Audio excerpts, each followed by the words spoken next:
Good morning বন্ধুরা, শুভ সকাল। দেখো আজকে আমার এই পেছনের বাগানে যে পঞ্চমুখী জবার একটা গাছ আছে, প্রত্যেক দিন এই গাছে প্রচুর ফুল ফোটে। আর আমি সেটা মানে কয়েকদিন হলো রিয়েলাইজ করছি, এখন দেখছি প্রচুর ফুল ফুটছে, প্রচুর কুড়ি হয়ে আছে।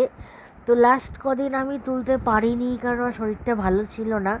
তা আজকে এলাম ফুলটা তুলতে, এসে দেখছি কত ফুল মানে ফুটে, সেটা মুরঝেও আছে, কিছুটা মুরঝেও গেছে, আর কিছু ফুল বেশ ফুটেও রয়েছে। তো সেগুলো একটু একটা একটা করে তুললাম ঠাকুরকে দেবো বলে। আর তারপরেও কত কুড়ি এখনও হয়ে আছে, হয়তো হবে আরও। গাছটা খুবই ভালো।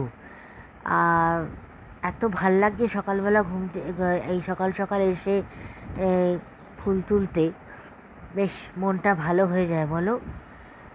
তো এই দেখো, তোমরা দেখতেই পাচ্ছ যে কত ফুটে আছে, দেখো এই আরেকটা। তো আর অনেক কুড়ি হয়ে আছে, সেগুলো আবার কালকে ফুটবে। তো চেষ্টা করব সেগুলো আবার কালকে তোলার। বেশ ভালো। তো তোমাদের কেমন লাগলো আমার এই গাছটা, এই ফুলগুলো? তো তোমরা সেটা আমাকে কমেন্টে লিখে জানিও। তো আবার একবার বলি, শুভ সকাল। তোমাদের দিনটা খুব ভালো কাটুক, আনন্দে কাটুক। সবাই সুস্থ থেকো, ভালো থেকো। টাটা।